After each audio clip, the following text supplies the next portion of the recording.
স্বাগত ডিবিসি দেশের সংবাদে। আপনাদের সাথে আছি ফারহাদ তাসনিম। শুরুতেই জানিয়ে দেব মার্কেন্টাইল ব্যাংক সংবাদ শিরোনাম। ফারাক্কার বিরূপ প্রভাবে 5 দশকে শুকিয়ে মরেছে রাজশাহীর অন্তত 25টি শাখা নদী। চুক্তি অনুযায়ী পানি না পাওয়ায় ধ্বংস হয়েছে নৌপথ, নষ্ট হয়েছে জীববৈচিত্র্য।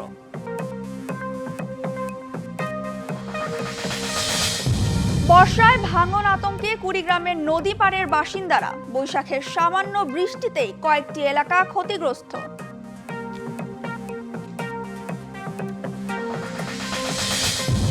চট্টগ্রামে নালা খাল ভরাট করে জলাবদ্ধতা নিরসন প্রকল্পের কাজ করায় বাধা সৃষ্টি হচ্ছে পানি প্রবাহে। বিকল্প চলাচলে একাধিক পাইপ ব্যবহার না করায় বাড়ছে ভোগান্তি।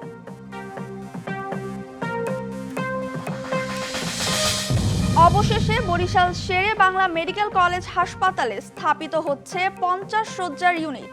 স্বল্প সময়ে মিলবে থ্যালাসেমিয়া সহ রক্ত সম্পর্কিত রোগের চিকিৎসা।